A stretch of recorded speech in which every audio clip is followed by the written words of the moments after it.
అందరికీ నమస్కారం. నేను మీ కిరా కార్పేని. జగన్మోహన్ రెడ్డి ప్రెస్ మీట్ పెట్టాడు. ఏం మాట్లాడో ఒకసారి విందాం. రాక్షసులను గుర్తు చేస్తారు. రాయలసీమ లిఫ్ట్ ఇరిగేషన్ పనులను నిజంగా చంద్రబాబు నాయుడు అనే వ్యక్తి ఒక విలన్ క్యారెక్టర్ కింద కనిపిస్తుంది. నిజంగా జగన్మోహన్ రెడ్డికి నారా చంద్రబాబు నాయుడు గారు విలన్ లెక్కన కనిపిస్తున్నాడంట. మరి 151 సీట్ల నుంచి 5 తీసేసి 11కి పడగొట్టిన వ్యక్తి జగన్మోహన్ రెడ్డి దృష్టిలో విలన్ గాక హీరో అవుతాడా? కాబట్టి ఈ రోజు అసెంబ్లీకి రావాలనే ధైర్యం లేకుండా పోయింది. యలహంక ప్యాలెస్ లో దాక్కుంటున్నాడు. ప్రతిపక్ష హోదా లేదు రాదు అని చెప్పి చిన్నపిల్లల్లో మారం చేస్తున్నాడు. మరి అలాంటి వ్యక్తికి వెన్నులో వణుకు పుట్టించినటువంటి చంద్రబాబు నాయుడు గారు విలన్లా కనబడకుండా హీరోలా ఎలా కనబడతాడు? బహుశా భారతదేశ చరిత్రలో ఇలాంటి చరిత్రహీనుడు బహుశా ఎవరు ఉండకపోవచ్చు. చరిత్రహీనుడంట. 4 దశాబ్దాల రాజకీయ చతురత, 4 సార్లు ముఖ్యమంత్రిగా ఆయన ఘనత. ఆయన చరిత్రహీనుడు ఎందుకు అవుతాడు? అన్నం పెట్టి అన్నా క్యాంటీన్లు కూల్చేసినోడివి, ప్రజావేదికని నేలమట్టం చేసినోడివి, టిట్కోయిలని ఆపేసినోడివి, సొంత చెల్లిని కన్న తల్లిని బయటకు పంపినోడివి, బాధ్యతలు చెప్తే బాబాయిని పైకి పంపినోడివి, సోషల్ మీడియాలో కన్న తండ్రి ఫోటో లేకుండా చేసినోడివి, చరిత్రహీనుడివి. నువ్వే మరో ఔరంగజేబ్. లక్షల కోట్ల రూపాయలు జేబులో వేసుకున్న మరో ఔరంగజేబు నువ్వు. ఆయన మంత్రి కూడా రాయలసీమ లిఫ్ట్ అవసరం లేదు అని అంటూ చంద్రబాబు నాయుడు బరి తెగించి మాట్లాడడం. చంద్రబాబు నాయుడు గారు ఎప్పుడైనా బరి తెగించి మాట్లాడారా? చంద్రబాబు నాయుడు గారు నీ కార్యకర్తలాగా, నీ శ్రేణుల్లాగా, నీ నాయకుల్లాగా, నీ వర్గం లాగా, నీ మాదిరిలాగా ఆయన ఎప్పుడైనా బరి తెగించి మాట్లాడారా? రెస్పెక్ట్ లేకుండా మాట్లాడాడా? ఆడవాళ్ళని అవమానించేటట్టు మాట్లాడాడా? ఆ శాస్త్రం గాని ఆ అస్త్రం గాని మీకు మాత్రమే సొంతం. రాయలసీమ లిఫ్ట్ ఇరిగేషన్ గురించి మాట్లాడుతున్నావు. 2019 నుంచి 2024 మధ్యలో తమరే ముఖ్యమంత్రిగా ఉన్నారు. మరి ఎందుకు ఆ ప్రాజెక్టులు మొత్తం మీరు ఎందుకు ఫినిష్ చేయలేకపోయినారు? మరి నారా చంద్రబాబు నాయుడు గారు రాయలసీమకి హంద్రినీవా జలాల్ని ఈ రోజు ఏర్పాటు చేశాడు. నువ్వెందుకు చేయలేకపోయినావు? పూర్వం కుప్పంలో ఒక చిన్న కాలువ సెట్టేసి ట్యాంకర్ తో నీళ్లు పోసి టైట్ క్లోజ్ షాట్ లో కెమెరా పెట్టి మొత్తం నీళ్ళంతా ఇచ్చేసాను అని ప్రచారం చేసుకుంది ఎవరు? నువ్వు కదా. అబద్ధాలు చెప్పడం వల్లే కదా మనకి 5 పోయినాయి.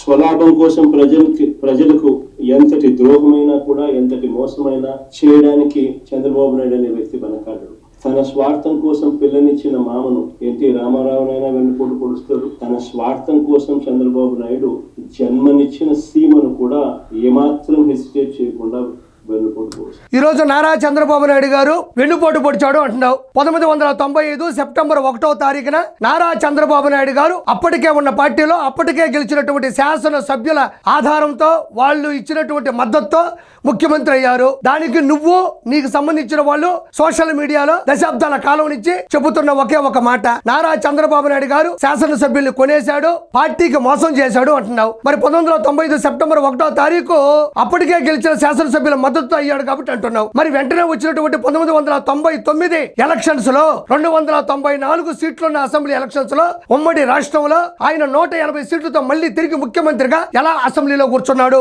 పద్ధతి మారలా, పార్టీ మార్చలా, సింబల్ మార్చలా, జెండా మార్చలా, అజెండా మార్చలా. తప్పు చేసిన వాడే అయితే, మోసం చేసిన వాడే అయితే, వెన్నుపోటు పొడిచిన వాడే అయితే, పార్టీ లాక్కున్న వాడే అయితే అప్పటి ప్రజలు, అప్పటి అభిమానులు ఎందుకు వెంటనే వచ్చినటువంటి ఎలక్షన్స్ లో ఆయన ముఖ్యమంత్రిగా కూర్చోబెట్టారు?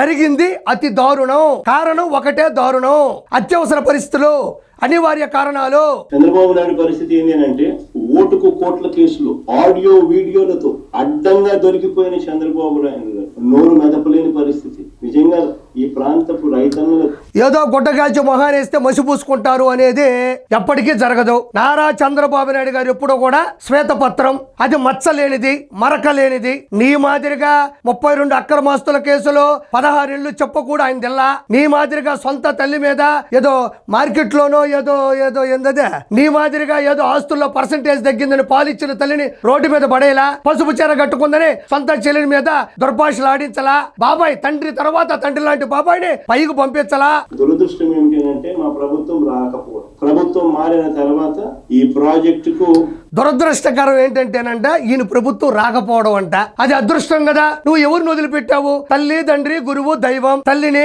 రోడ్డు మీద పడేశావు, తండ్రిని సోషల్ మీడియాలో లేకుండా చేశావు, టీచర్ని ఊరి షాపుల ముందు నిలబెట్టావు, దైవం వెంకటేశ్వరం నాశనం చేద్దాం అనుకున్నావు. అందుకని ఈ రోజుకి 5 ఎట్టపోయిందో నీ తెలియట్లే. సిబిని వేస్తావా, సిడిని వేస్తావా, సిట్ని వేస్తావా, ఏదైనా వేసుకో, 5 ఎప్పటికీ నీకు దొరకదు.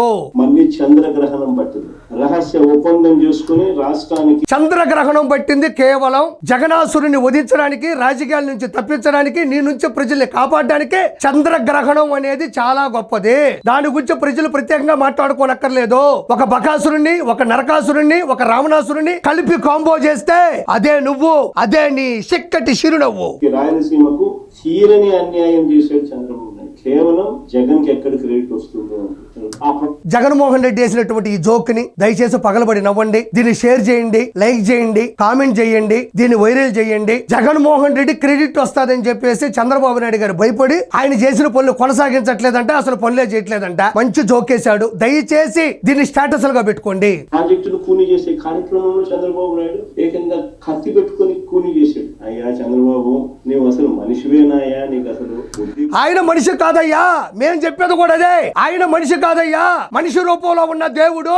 మనిషి అని ఎవరు చెప్పారు? మనిషి రూపంలో ఉన్న దేవుడు ఎవరైనా ఉన్నారు అంటే ఆంధ్ర రాష్ట్ర ప్రజల తరపున అది నారా చంద్రబాబు నాయుడు గారు. మనిషి కాదు, ఆయన దేవుడు. నువ్వు మనిషి కాదు, మహిషి అంటే రాక్షసుడివి.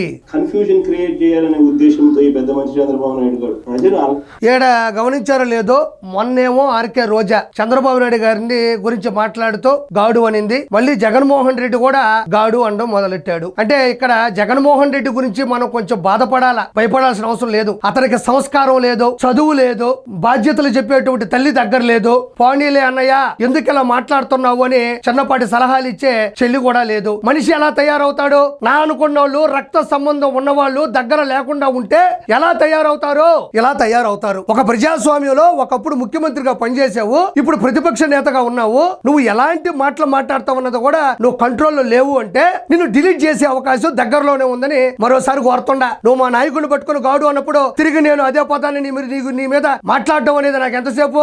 తనకన్నా ఢిల్లీకి వెళ్ళి పర్మిషన్ తెచ్చుకోవాలా? మాట్లాడుతూ ఉంటే వాళ్ళకి ఎలా మంచి చేయాలి అనే ఆలోచన పుట్టవిన. దిక్కుమాలిన అబద్ధాలు, దిక్కుమాలిన మోసాలు. ప్రజల గురించి ఏ రోజు చీకు లేదు, చింత లేదు. చెప్పేటివన్నీ అబద్ధాలు, చేసేటివన్నీ దొంగపలు. నాకిక్కడ జగన్మోహన్ రెడ్డి మాట్లాడుతుంటే ఎదురుగా అద్దం పెట్టుకొని ఆయన గురించి ఆయన మాట్లాడుకుంటున్నాడేమో అనిపించింది. ఈ చివరిలో చెప్పిన మాటలన్నీ కూడా ఆయన గురించి జనాలు మాట్లాడుకునే మాటలు. మరి ఎడ తెలిసాయో తెలియదు కానీ ఎదురుగా అద్దం పెట్టుకొని ఈ మాటలన్నీ తనను తాను చూసుకుంటూ మాట్లాడుకున్నట్టు అనిపిస్తా ఉంది. డ్రామాస్ ప్లే చేసి భావోద్వేగాలను రెచ్చగొట్టి ఇరు ప్రాంతాల ప్రజలకు మధ్య గొడవలు క్రియేట్ చేసే కార్యక్రమం చేస్తా ఉన్నారు. తప్పదు. ఇంకెందుకులే ఇవన్నీ చివరిలో ఎండవలే గానీ అది చితికిపోయిన పార్టీ, చితికి పంపించినటువంటి పార్టీ. ఇంకా జీవితంలో ఆ పార్టీ గెలవదు. కాబట్టి ప్రజలందరూ కూడా అర్థం చేసుకుని ఇలాంటి వ్యక్తులు రానున్న రోజుల్లో డిపాజిట్లు రాకుండా కూడా ఓడించవలసిందిగా మనస్ఫూర్తి కోరుకుంటూ నేను మీ కిరా కార్పీని.